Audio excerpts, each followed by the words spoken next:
Olha, eu para ser muito sincero, eu não achei que a própria população sentisse assim aquilo, sei lá, como um massacre. Eu acho que a maior parte da população sentiu aquilo uma coisa muito natural ter acontecido, a não ser mesmo os familiares das vítimas, não é? Que começam a ganhar rancor, a ferir ali, não sei quantos, nós vamos para o mato, havia lá alguns polícias, vamos para o mato, vamos procurá-los, não é? Mas isso era tudo grupos, porque eles se fossem assim, ficavam como eu. E a população não havia comentários a respeito disso. Por isso é que eu vi que havia de haver muita cumplicidade entre população e Frelimo. Só pode existir isso. Mas não era só naquele, tinha que ser em todos os aldeamentos. Porque eles não podiam sobreviver se não fosse a população. Morreram lá muita gente. Crianças, inclusive crianças, mulheres e velhos. Hoje ninguém fala.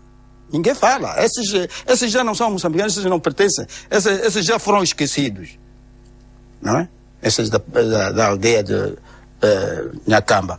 O aldeamento Nhacambo foram lá, mataram, brutalizaram aquela população. Chacinaram a população daquela aldeia. Por quê? Também nunca disseram nada, nunca explicaram, nunca deram explicação. Eu estou convencido que eles foram lá, mataram aquelas pessoas e noutros aldeamentos assim, porque não tinham hipótese de chegar a uma coluna, não é? Que fazia até de cabravaça, onde iam 50 ou 100 soldados, com chaimides e essa coisa. Eles tinham a possibilidade, pura e simplesmente, de dar meio de tiros e fugir. E pouco chamavam a atenção, aquilo até nem se sabia. Muitas vezes tivemos muita facilidade de conhecer os dispositivos inimigos, situações, através das populações que viviam nos aldeamentos. O aldeamento estragou-lhes a vida toda, porque o indígena normalmente é muito livre, não é? E a aldeia é de um só. Tem as mulheres ali na mesma aldeia, ou próximas. Portanto, ir para um aldeamento com 3 ou 4 mil pessoas, talvez é uma devassa. Não estava lá porque queriam ficar lá. Mas é uma situação que estão lá, a tropa nos colocou lá. Alguns desejando vir para o mato, mas vendo, temos muitas famílias, muitas crianças, como sair daqui? Que vive, então ficava assim, numa dúvida. Mas nunca tiveram dúvida na necessidade de apoio da luta armada, na necessidade da independência. Nunca tiveram dúvida. A maioria não teve dúvida. Haviam milícias que eram indisciplinados, tentavam virar a cabeça aos outros para que se revoltassem contra nós. E pronto, começámos a meter um bocado de regra àquilo. E foi aí onde começaram a haver os problemas. Tive alguns atos que não gostava de ter tido. Pronto, dar umas lapadas, porque era fácil um branco, por muito fraco que fosse, dar umas lapadas num preto. Porque eu cheguei lá e, meu espanto, uma pessoa podia ser meu avô, meu outro avô, não sei quantos, que não sei que idade é que eles pudessem ter, passavam por mim, bregavam-se, como se fosse a passar o papo a outra pessoa qualquer. E acho que aquilo que não era respeito por branco, acho que era medo.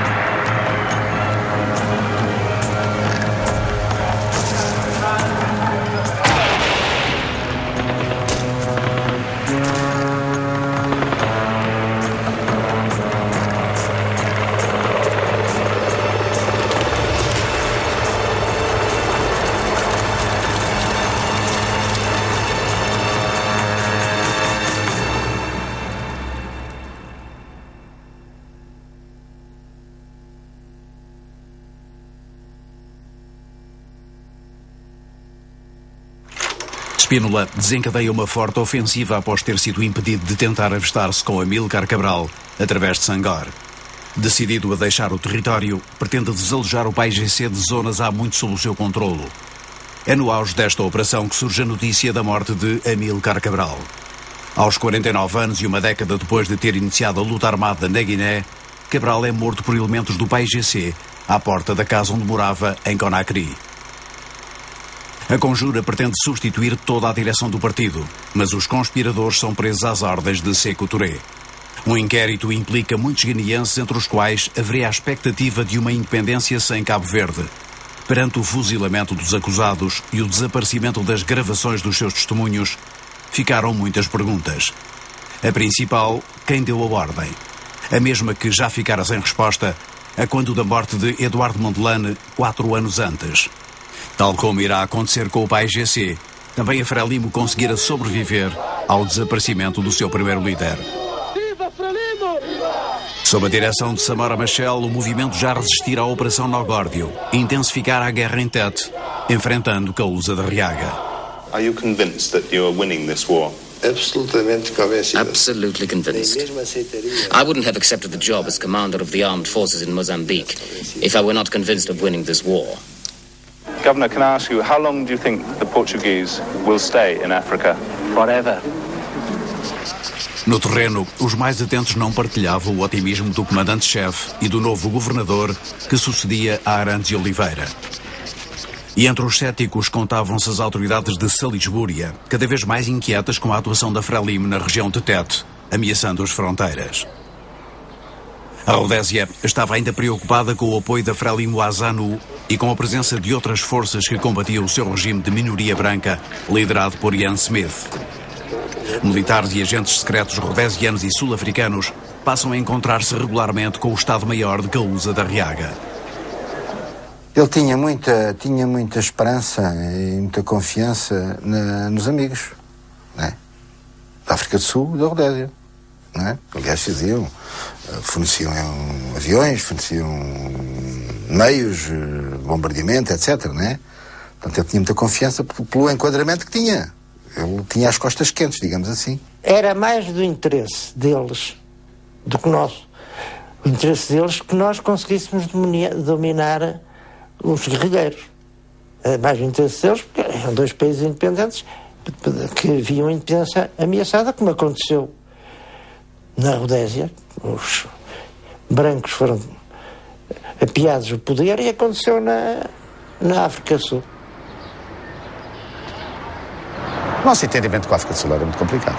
Era muito complicado, desde logo, porque nós defendíamos o multirracialismo e a África do Sul não.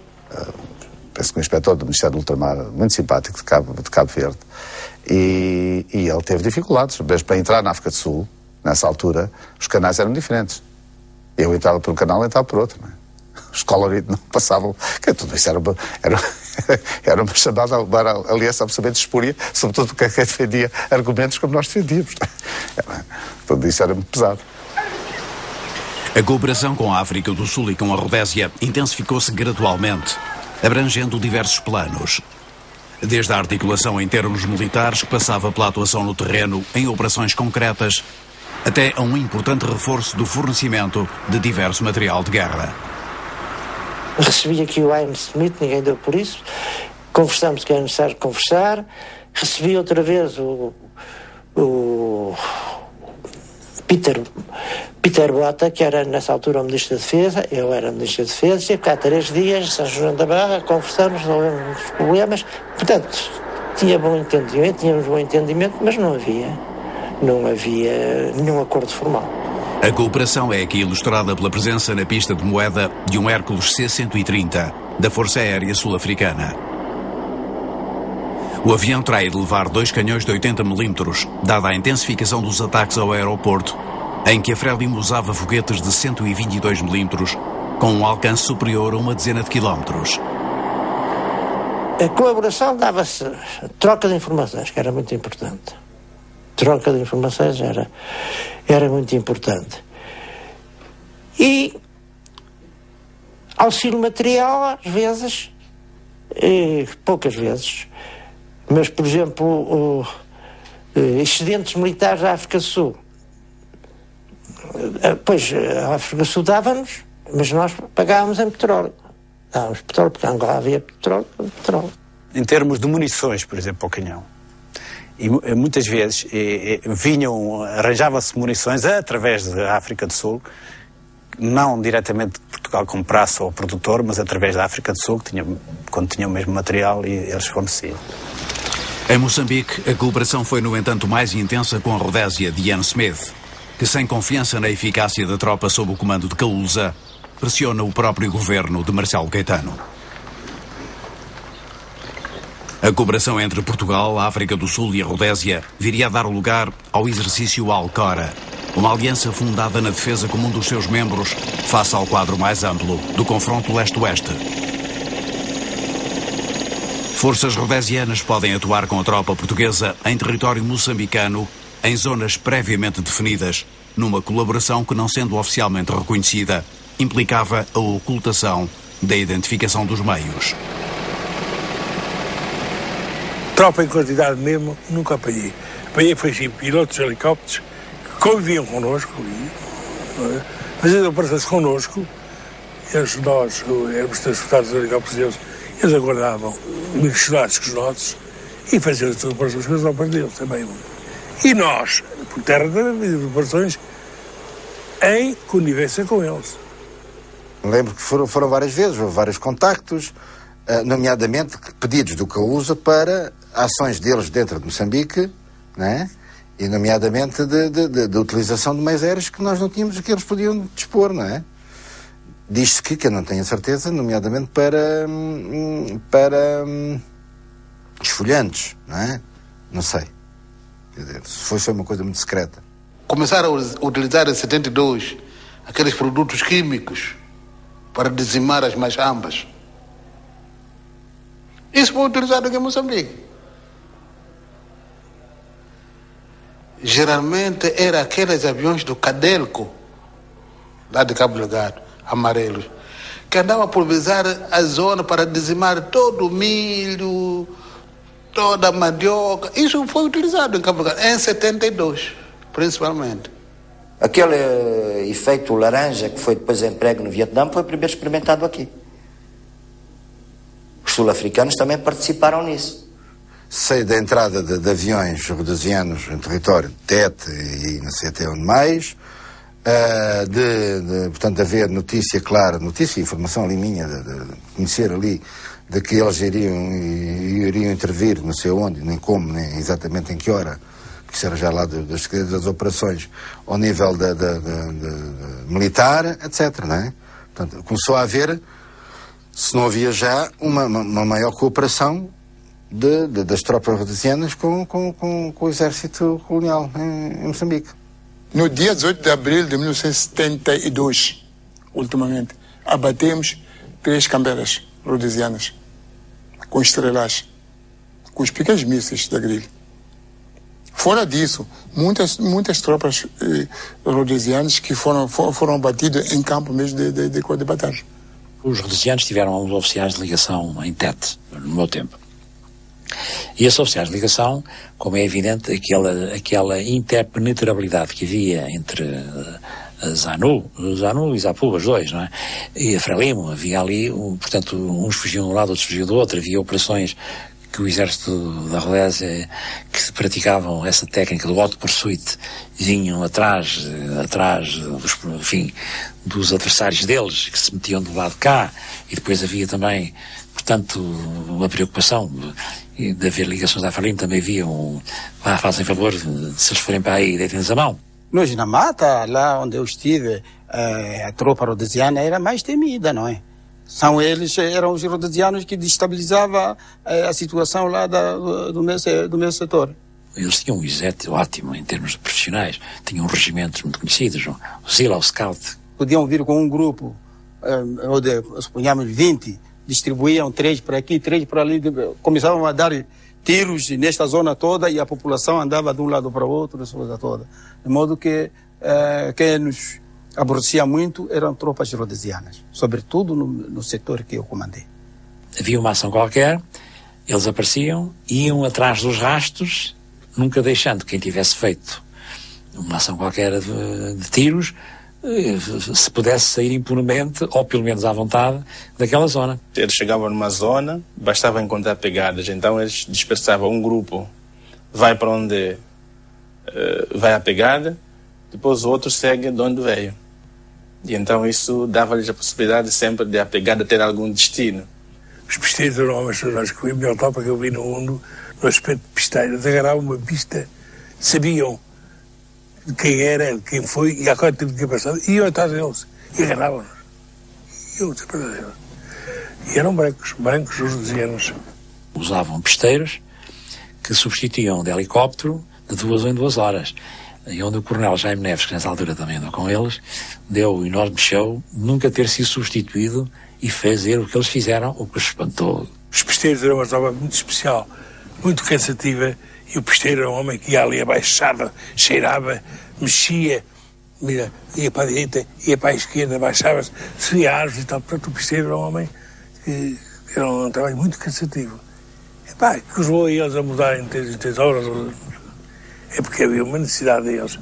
Nós não era o nosso caso, nós éramos preparados, estávamos sempre permanentes e considerámos que era um luxo. Estávamos a mudar, nós não era. A operação era para X dias e utilizávamos os helicópteros o mais que podíamos. As ações conjuntas com forças rhodesianas podiam envolver meios e tropas portugueses, designadamente comandos. Apoiada pela Rodésia e pela África do Sul, a presença portuguesa era hostilizada pela Tanzânia e pela Zâmbia. O Malawi mantinha com Portugal um relacionamento pragmático, enquanto a Zâmbia apoiava a Frelimo. Mas apoiava também um movimento rival, o COREMO, Comitê Revolucionário de Moçambique. O COREMO foi fundado por aqueles que não ficaram contentes nessa reunião que formou a Frelimo, porque não receberam lugares, não? Eles não receberam lugares, não ficaram contentes, refugiaram-se aonde? Ou na Zâmbia ou no Malawi. Aliás, o COREMO estava no Malawi, que também não tinha grande representação, as pessoas não acreditavam naquilo, e nada, depois foi para a Zâmbia. Demos a oportunidade para que esse movimento, que era constituído por desertores da Frelimo já, né? Que esse movimento pudesse mostrar que tem algum apoio dentro das populações. O COREMO surgiu em 1965, resultante de grupos como a UDNAMO, o MANC e a UNAR, União Nacional Africana da Rombésia, que pretendia a independência da região situada entre os rios Rovuma e Zambeze. Entre rupturas e recomposições envolvendo nomes como Paulo Gumane e Adelino Guambe, o COREMO atua militarmente a partir da Zâmbia e com o seu apoio. Eu estava como representante da Frelimo na Zâmbia. Então tive várias sessões com os zambianos a explicar que não era possível haver mais do que um comando no mesmo terreno. O presidente Mondlane, num dos encontros que teve com o então vice-presidente da Zâmbia, Maizanchona, ele disse, olha, se este movimento realmente nos demonstrar que tem um trabalho sério dentro de Moçambique, a nós não nos custa nada voltarmos a refazer a frente de libertação.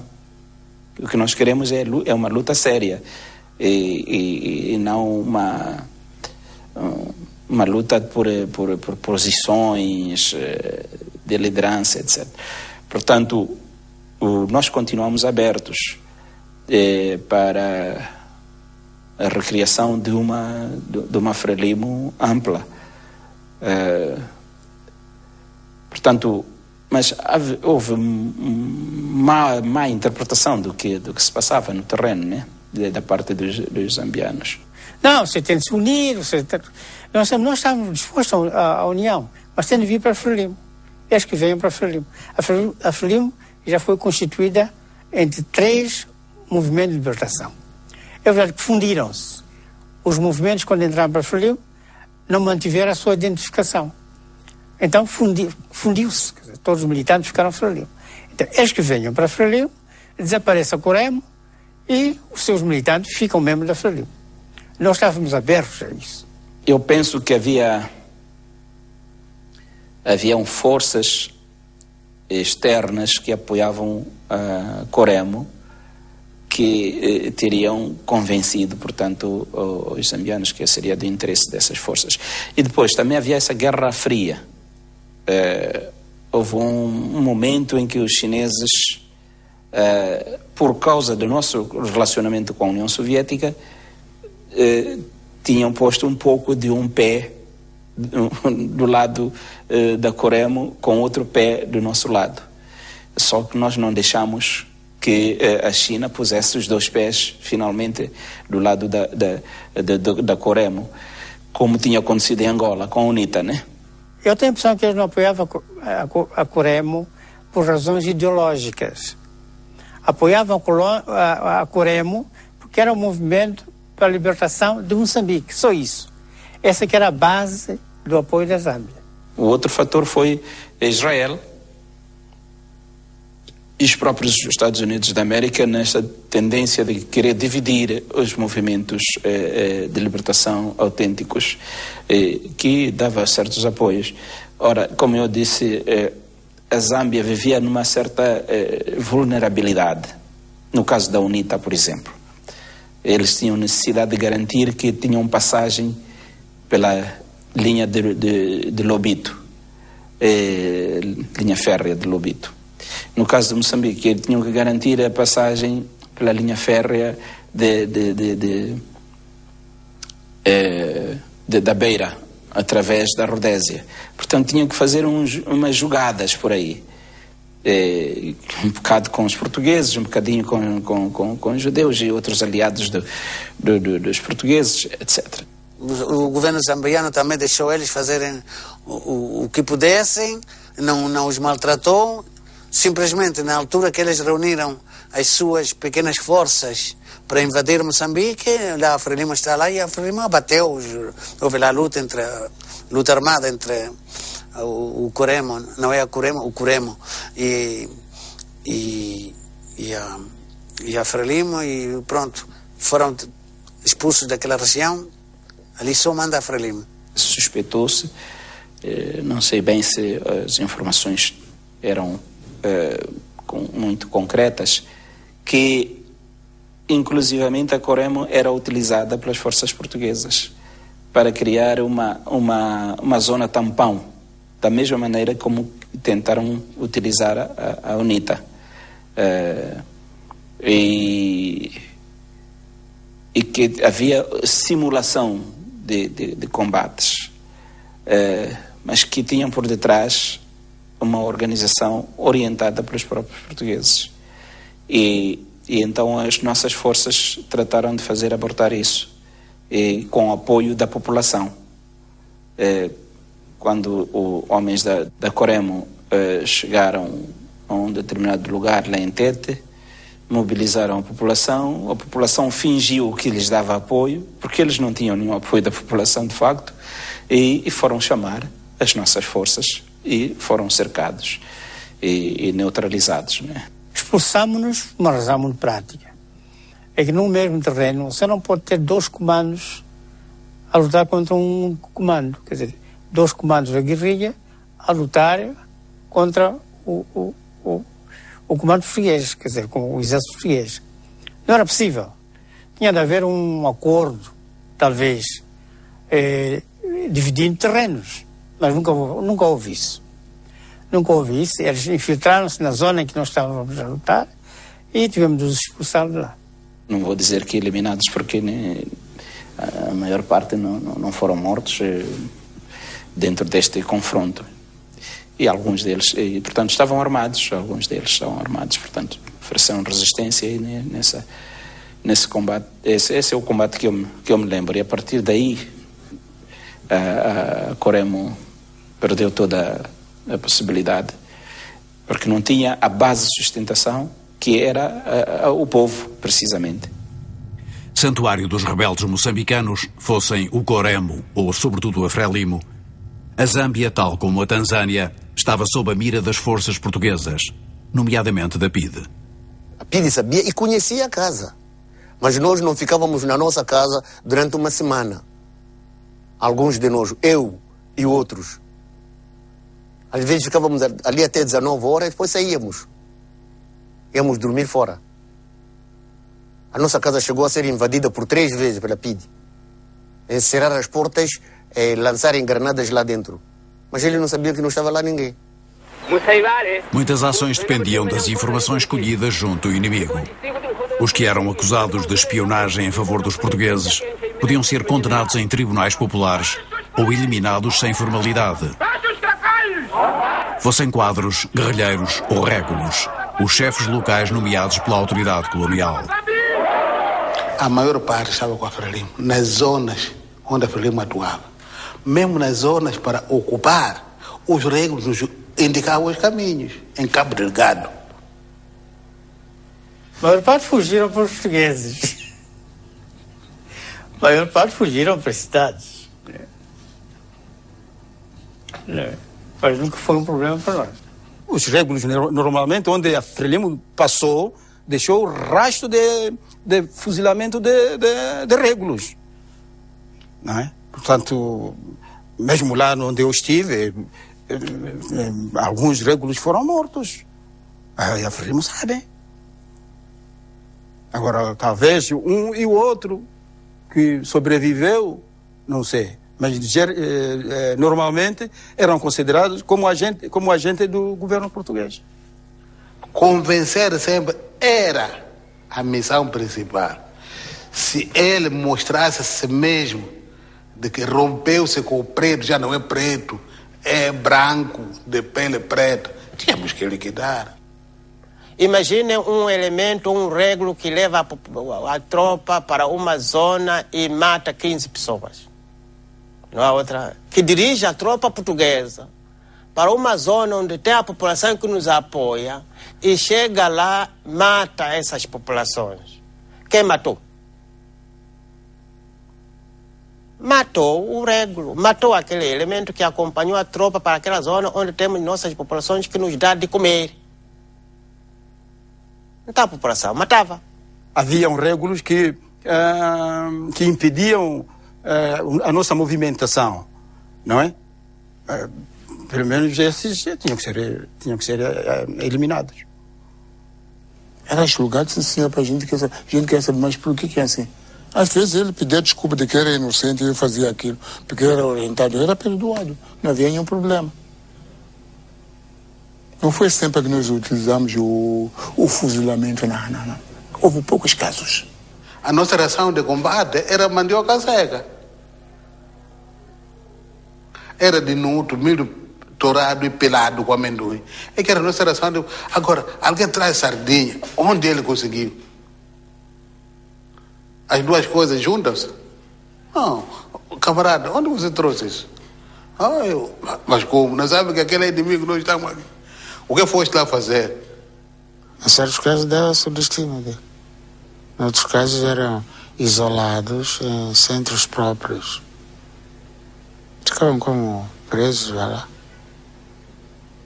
E há casos em que indivíduos dessa natureza até se transformavam em grandes guerrilheiros. Havia elementos muitos da PIDE-DGS infiltrados nas populações. Nós sabemos quem eram esses elementos infiltrados no seio das populações. A população própria se encarregava de capturar e matar. O MPLA tinha as suas ações jurídicas, eram julgadas as pessoas. Não é só de pessoas apanhadas, como de próprio mesmo, pessoas ligadas, militantes e tudo que tenha atitude traidora. Isso era mesmo já pela lei militar do MPLA. E realmente houve casos desses de fuzilamentos, né? De traidores que foram apanhados, etc., que realmente foram executados. Casos de fuzilamentos, talvez de 2 ou 3, mas por alta traição. Se é para merecer fuzilamento, é fuzilar. Se é merecer castigo, é castigar. Depende do que essa pessoa... Depende do crime que pesa sobre ele. Um angolano que tivesse e que se descobrisse que era um agente português nas nossas fileiras era um traidor que perigava a vida de todos nós. A população participava. A população participava. Nunca se podia julgar em alguém, um cidadão, sem a presença da população. Participa na decisão, voluntariamente. A execução é do guerrilheiro. Na guerrilha não há prisões. Viu? Não há prisões. Então, no caso de uma infração assim perigosa, né, é preciso tomar medidas.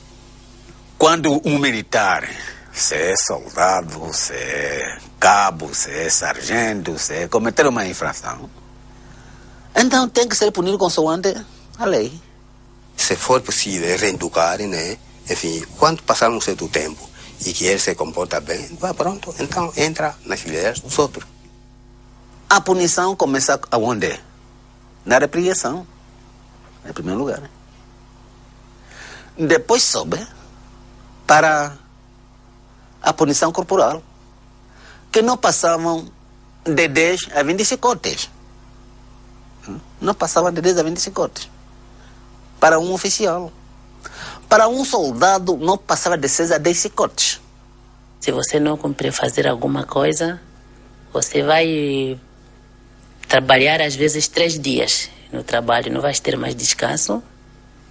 Aquele que não consegue vai transportar água durante 3 dias, ou às vezes vai buscar lenha durante um dia, depende. Os gatunos, né? Ou deixou perder a arma. Por exemplo, se você está na guarda, né? Então, vão te encontrar que você está a dormir. Então, assim, você vai receber castigo. Depois vão te bater. Mas chicotada, isso também nunca faltou. Te dava um chicote mesmo, sim. 20 ou 30. E vamos chamar mesmo uma parada para assistir aquela pessoa. Esta era a última fase da punição. A primeira e a segunda era uma política, portanto, de fazer compreender a pessoa. As mulheres também. Aí também. Sim, as mulheres também. Na guerra anticolonial, durante 8 anos, não havia nenhuma pena de morte. Não havia. A gente toma medidas drásticas só quando fugir e for apanhado de novo. Então, aí já não... não há mais outra solução. Cortar a cabeça. Não digo que não, mas nem quero negar. Mas o PIGC raras vezes recorria ao fuzilamento. Isso pode crer, raras vezes recorria a isso. Um elemento que infiltrava e buscava informações a partir das populações que estavam nas zonas libertadas. Capturámo-lo, a lei revolucionária diz que quem trai com provas concretas é executado. Não tenho memória se algum terá sido fuzilado.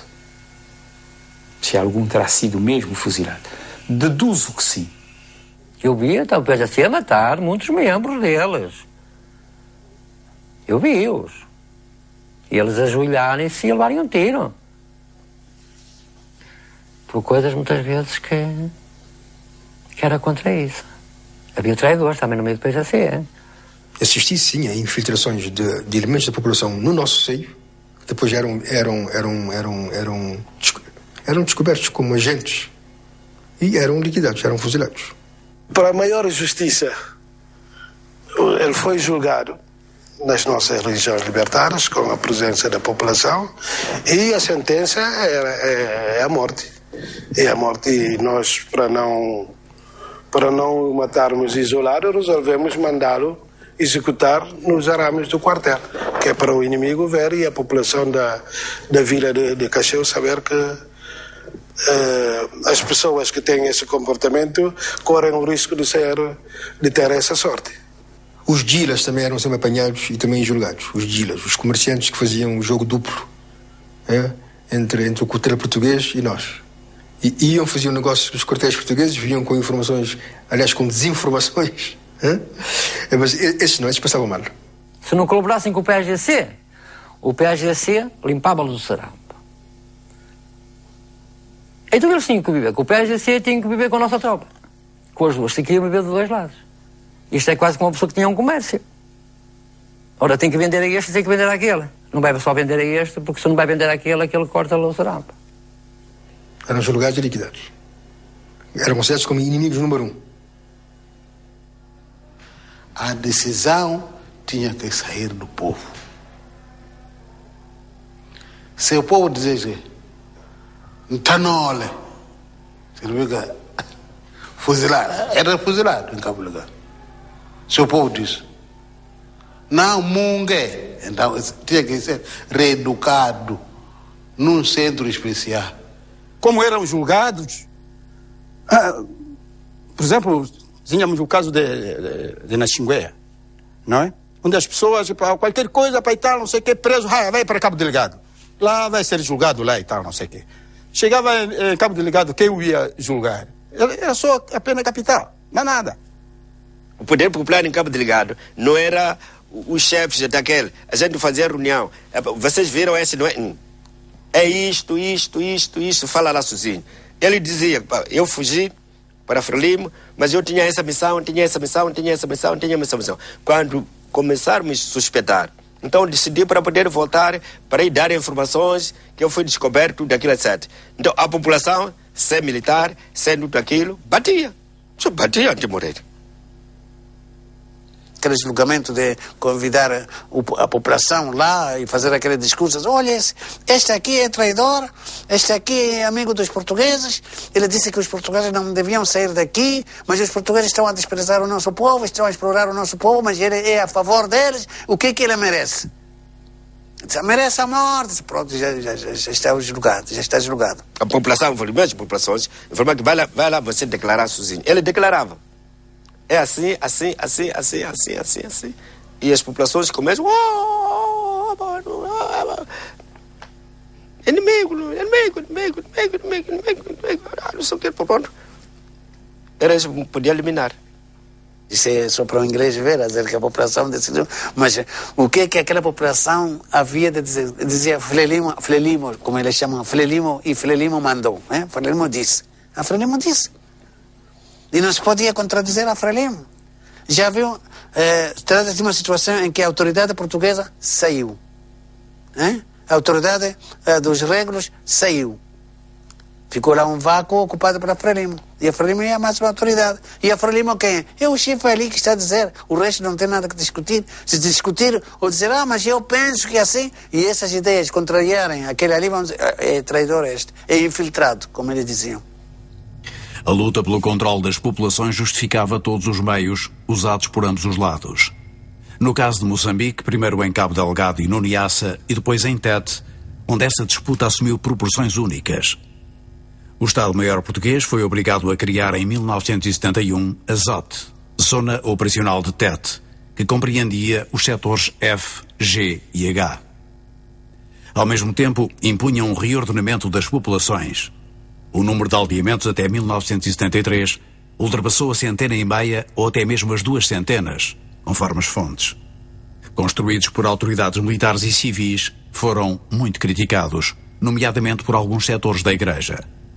Os aldeamentos, se não respeitam a dignidade da pessoa humana, as justas e dignas aspirações do povo, se não concorrem efetivamente para o crescimento e liberdade das populações, mas antes as dominam e utilizam.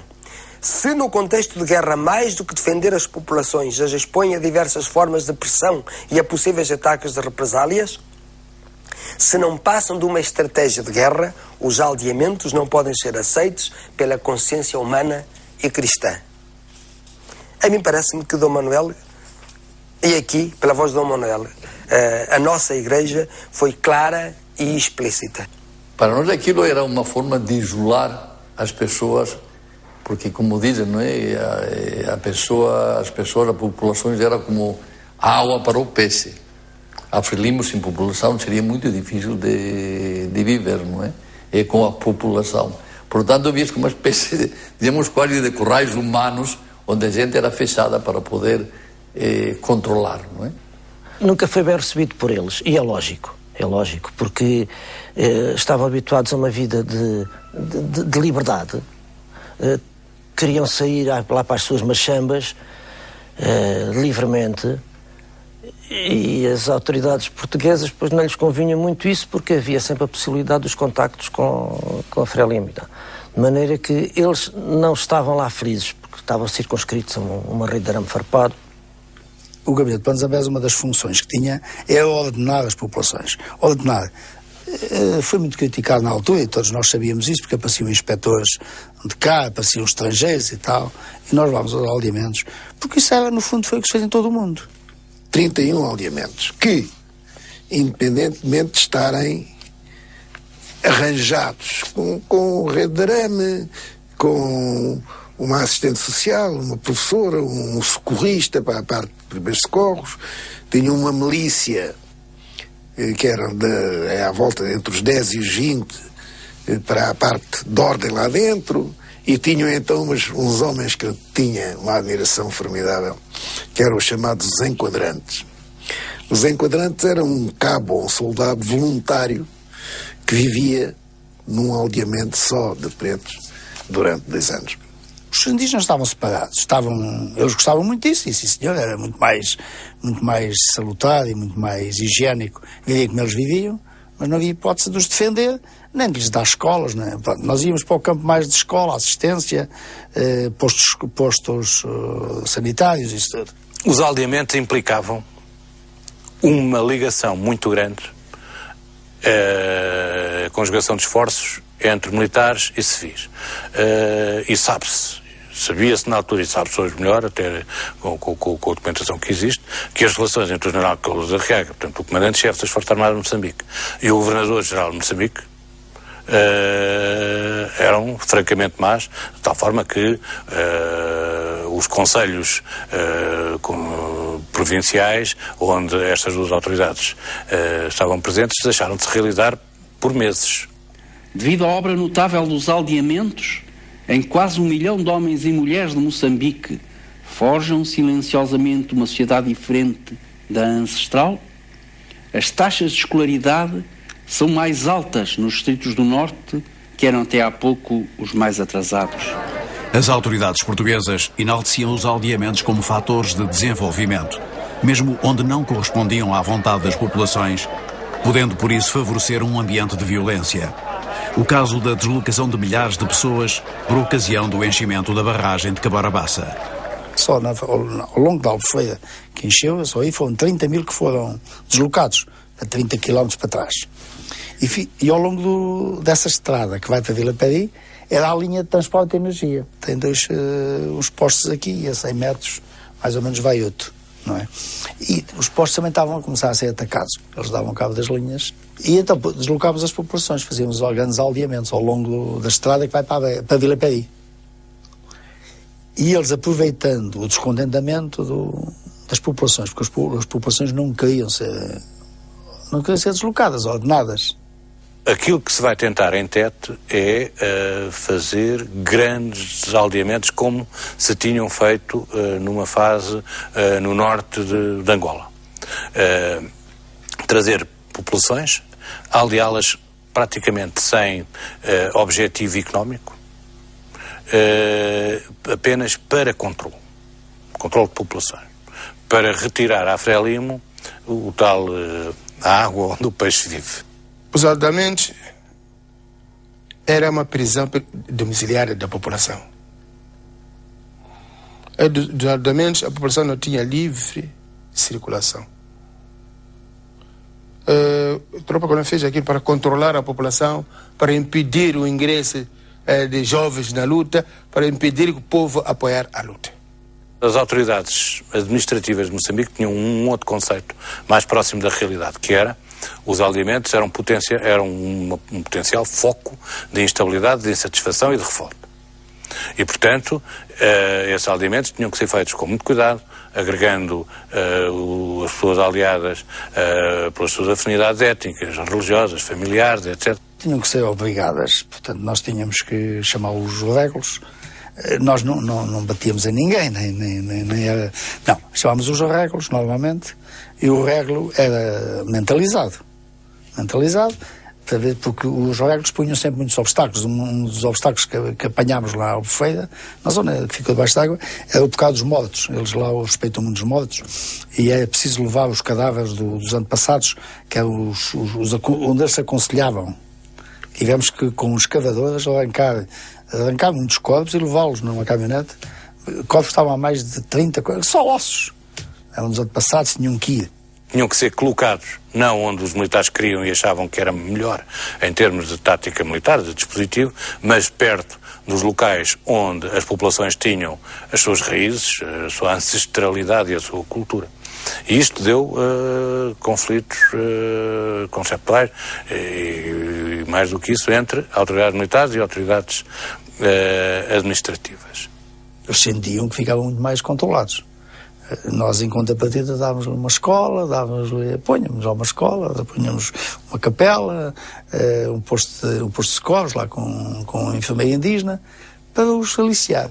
Mas, claro, houve sempre resistência. Então a Frelimo, ali naquela parte, usou também esses aldeamentos. E foi, com um bocadinho com base nisso, que eles chegaram a Vila Peri, que é muito perto. Havia familiares nos aldeamentos, havia os pais que estavam na aldeamento com os filhos nas bases, ou vice-versa. Havia tios lá com sobrinhos, ou tios aqui com netos, sobrinhos lá. Portanto, não havia dificuldade de contato com aldeamentos. Aqui também só foi bom para nós, em parte.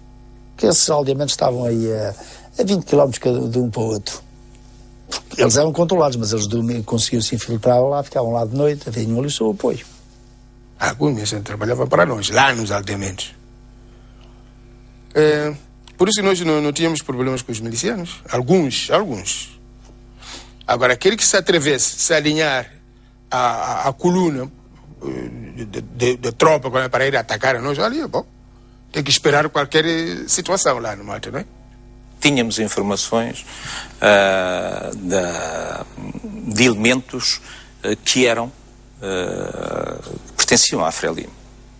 Um deles, por exemplo, em Pundanhar, era o cabo da milícia, por informações de DGS e não sei o quê, sobre essas...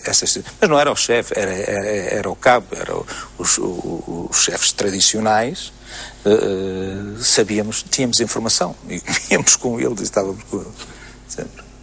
Se não houvesse aldeamentos, nós tínhamos muita dificuldade de reconhecer o dispositivo inimigo.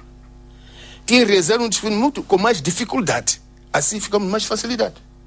A manobra de aldeamento nunca foi concretizada nem desenvolvida a um nível aceitável e portanto, manteve-se sempre numa situação de indefinição que nem ajudou a manobra militar, nem ajudou aquilo que era o conceito das autoridades administrativas.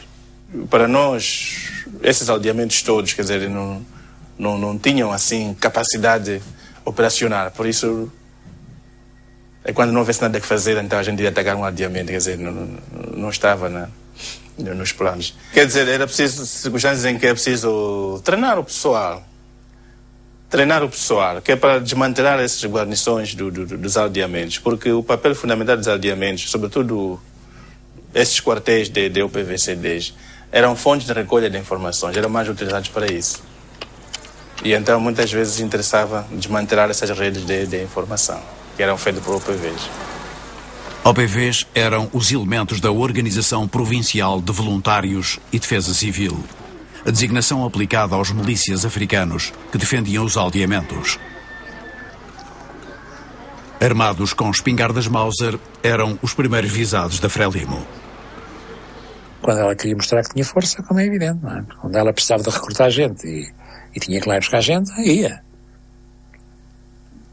Houve recrutamentos violentos, não é? Desse género.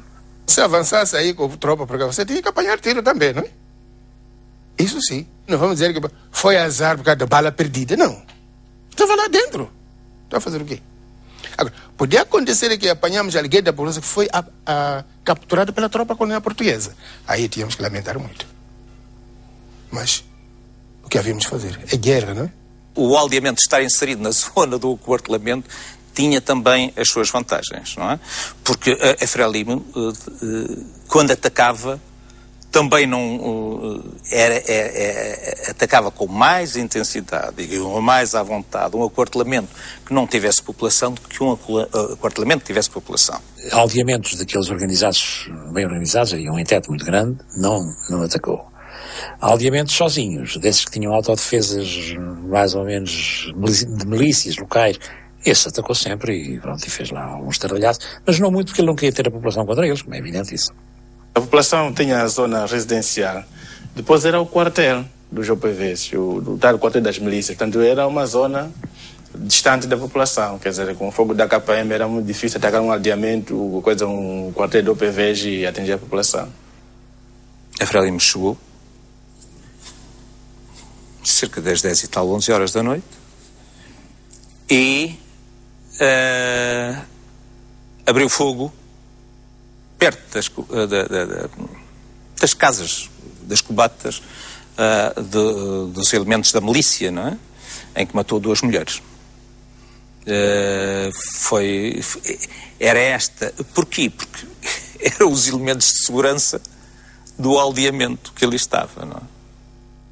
Situado junto ao destacamento militar dependente de Chitengo, o aldeamento atacado era um dos 2 que então existiam no lugar chamado Cavalo, numa altura em que a guerrilha já atua também a sul do distrito de Tete, em janeiro de 1974. Menos de 2 semanas antes, no dia 7, na povoação de Nhacamba, o ataque fora bem mais violento e diretamente dirigido à população do aldeamento, defendido pelos milícias, chefiados por um enquadrante português. Eu tinha-me deitado há cerca de 20 minutos, quando, por fim, ouvi uma morteirada, na qual me levantei na cama, abri a porta da palhota, onde vi tudo iluminado pelas balas do inimigo. Palhotas a arder, tiros por todo lado. Pronto, dirigi-me ao abrigo, comecei a disparar, sem saber para onde. Cheguei a um ponto que vi que não conseguia, fugi. Só via pessoas a gritar, crianças a berrar, velhos a fugir, tudo essa que vai. Saí do abrigo, dirigi-me para a palhota, para ir buscar o rádio, quando ia para entrar lá os gajos e fugi, foi quando eles começaram a gritar. Pata na mais um zungo, agarrai o branco à mão. Saí fora do aldeamento, saí a correr pelas machamas abaixo, tanta confusão que era que tentei esconder-me. Estive lá horas, encontrei lá o trilhozinho que conhecia, só parei de correr quando cheguei a ver onde os outros portugueses estavam nesse aldeamento. Perdido na mata, só quase 24 horas depois, Tomé Gonçalves consegue alcançar Nassange, um outro aldeamento, onde pediu ajuda. Foi uma festa muito grande, é um herói, mas o herói de quê? Cheio da fome, podia caminhar, não era nada, eu fugi. Portou-se de uma maneira extraordinária com os milícias, que também normalmente não prestavam para nada, mas ele, pessoalmente, aguentou aquilo enquanto teve, gastou tudo, gastou metralhadoras, gastou tudo, e depois inutilizou o armamento que não pôde levar, quer dizer, o morteirete, que já não tinha munições, e as metralhadoras, e só nessa altura é que fugiu. Era do coronel Duarte Silva, responsável pelo comando da defesa de Cabarbaça, sediado em Estima, que dependia em Nhacamba. Meses antes, o primeiro cabo Tomé Gonçalves, atirador de infantaria, oferecera-se para esfiar as milícias do aldeamento. Meteram-me num helicóptero, e cheguei a esse aldeamento, pousaram-nos aí, apresentaram-nos lá os africanos, a vossa casa é aqui, levantaram-me, sem dizer assim, você tem que fazer isto, você tem que fazer aquilo, nada. E pronto, nos primeiros tempos tive assim um bocado de receio, passado meio dos dias ou um mês, aquilo já não era nada, era como se estivesse em casa. Cheguei a dar escola aos pequeninos, aos miúdos, eu dava injeções. Eu tinha lá uns frascos de xaropes e essa coisa que era docinho. E pronto, e era mais psíquico que mais nada. Ela já dava na cabeça, dava na barriga, eu pegava numa colherinha, dava-lhe um bocadinho, dava-lhes. E quando havia assim quase mais coisas, tínhamos lá penicilina, sem saber, sem termos curso nenhum para dar uma injeção. Fiz o melhor que pude por eles. Tanto é que quando vim, a maior parte da população chorava que não queria que eu viesse. Queria que eu ficasse lá, não ficava com Gonçalves, ninguém. O cabo Gonçalves tinha 22 anos. Era o único branco entre os cerca de 500 habitantes de Nhacamba. Respondia não só pelo aldeamento, mas pelo comando dos 30 milícias encarregados de o defender. Segundo a imprensa da época, das cerca de 190 palhotas existentes, só 26 ficaram intactas depois do ataque.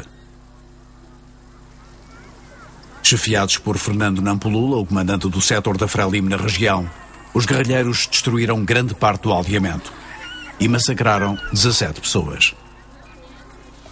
Fuzilar as populações com katanas, com machadadas e outros com granadas de mão, no qual eles estavam metidos dentro dos abrigos, e eles chegavam à porta dos abrigos e atiravam para lá granadas, na qual mataram crianças e mulheres velhas indefesas. Depois levaram-me, que eu já não queria ir mais para lá, E depois então o comandante começou-me a incentivar que eu não podia fazer isso, para que a Frelimo não pensasse que eu tinha medo. Eu ia para lá, mas que a partir dali que ia ter sempre um grupo de tropa permanente. E quando eu cheguei lá não encontrei nada. Era tudo destruído. As pessoas foram mortas. Alguns deles estavam espalhados no aldeamento, não é? Mas haviam outros que fugiram para os abrigos. Baionetas, como se chamam, cortados, tripas de fora. Ficou uma palhota ou outra por queimar e foi tudo. Não havia população, porque a população tinha fugido. Depois começaram a aparecer esporadicamente, de mato, outros que vinham de outros aldeamentos que as tropas começaram a trazer para baixo.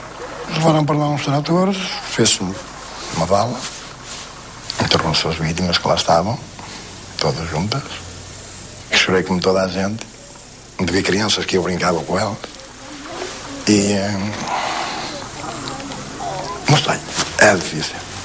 É difícil.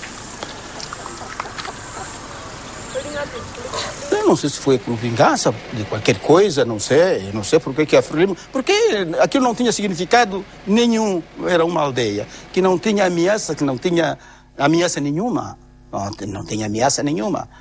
Estava lá a população que fugiu da mata, né, por causa da guerra, concentraram-se ali, foi um aldeamento, construíram as suas palhotas e ao lado estava lá uma milícia portuguesa. Todos aqueles que estavam ali, daquilo que eu tinha conhecimento, foram pessoas que vieram do mato, diretamente do mato, nunca tinha tido uma aldeia. Nunca organizei um ataque para atacar um aldeamento onde habitava a população, onde vivia a população, que fugia à guerra. Porque naquela altura, o povo da mata fugia para o aldeamento. Fugiam do aldeamento se houvesse ataque para a mata. Ninguém matou, nem sequer o elemento da população no acampamento. Só uma bala perdida, não é? Quando eu estive lá, eu atacava, sim senhor, eu atacava, mas era a tropa. Não a população.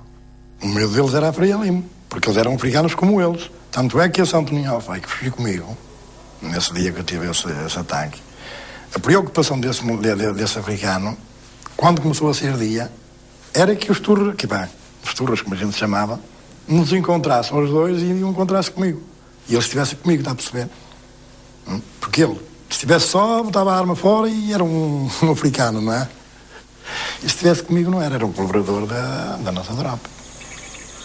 O que se passou em Nhacamba mostra como a guerrilha podia atacar populações aldeadas. Mas também corriam riscos os moçambicanos que, não aceitando o aldeamento, simultaneamente recusavam a Frelimo. Embora as condições de vida que tivessem as populações neste aldeamento de Tete fossem comensuravelmente melhores, como é evidente, não é fácil de impor que o senhor deixe lá a sua machamba e deixe lá a sua horta e faz favor de vir para aqui. Portanto, nessa perspectiva, houve sempre populações, núcleos pequenos que não quiseram nunca ser aliados e resistiram a esse aldeamento e nessa fase também não se impôs. Quem quisesse ver vinha e quem não quisesse ver não vinha, embora houvesse uma preocupação de controlar toda essa gente. In the first phase, we come here and we move all this population after Frelimo begins to act here. They had been acting here? Yes, and they killed the regidor here. The regidor? Rego. Rego. This is a wise man. Yes. And killed and cut his head off and show all over the population. All these men are afraid in this time. And after this, they killed one or two more people. Yeah. And the commander decided to move. Move everybody from here. Yes. Precisamente a morte de um régulo terá estado associada ao primeiro dos massacres que viriam a marcar a atuação da tropa na região de Tete. Em maio de 1971, na zona de Mucumbura, militares portugueses mataram 26 pessoas, na sequência da morte pela Frelimo do régulo Bucho e da explosão de uma mina em que morreram 3 soldados rodesianos. Chegamos a Tete e, depois de andar lá pelo mato, vamos ao hospital e o hospital está cheio de gente a gritar, O que é que tinha passado? Tinha sido um jipão, uns 19 fulanos, à volta disto, que tinha pisado uma mina, um jipão de Mucumbura, tinha pisado uma mina, o jipão tinha ardido e aquela gente estava toda queimada. A nossa luta já estava avançada. O estômago da tropa colonial já não estava a aguentar. já não estava a aguentar parar a nossa luta, já estava avançada.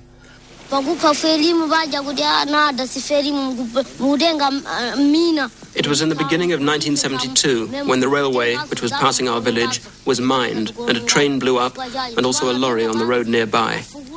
3 days later, the Portuguese troops came and they started beating us, and they said that we had laid these mines on the road and the railway. But this was not the case, and we told them that. Then the Portuguese soldiers said we were lying and continued beating us. Then the Portuguese said, you also belong to Frelimo because you should have told us that there are these strange people laying these mines. Then the Portuguese told one mother in the village to put her baby in the maize mortar and pound it. The woman resisted, and the Portuguese held her and started cutting her body with razor blades. After that, they put salt in the wounds, and finally the woman fainted, and the Portuguese seemed quite joyful. Quando começa já a luta no Zimbábue, e quando já a tropa colonial já vê que nós já estamos a ocupar toda a zona sul do Rio Zambeze, realmente a situação cria mais a fúria para a tropa colonial. É por isso que fez esse massacre de Mkumbura. Passado bastante tempo, eu recebo uma informação, já não sei de quem, não devia ser do chefe de pessoal, com o chefe de pessoal, que tinha havido um oficial, julgo que um alferes, ou tenente, um alferes, um oficial miliciano, dessa companhia, que tinha ido ali a uma aldeia próximo com os tropas, com os militares, com os soldados, e tinha morto uma série de indivíduos ali. Fiquei danado, fiquei furioso. Então, para a minha maneira de ser, aquilo era uma subversão. Para mim, aquilo era uma subversão. Mkumbura será a primeira de várias povoações que irão sair do anonimato para grandes órgãos de informação internacionais. Este e outros casos ocorridos também na região de Tete levarão repórteres de todo o mundo ao interior moçambicano. Procuram provas de violências sobre populações civis de que eram acusadas as Forças Armadas. Projetados para fora de Moçambique, nomeadamente por missionários estrangeiros, estes casos viriam a ter efeitos devastadores para a causa do governo português em África.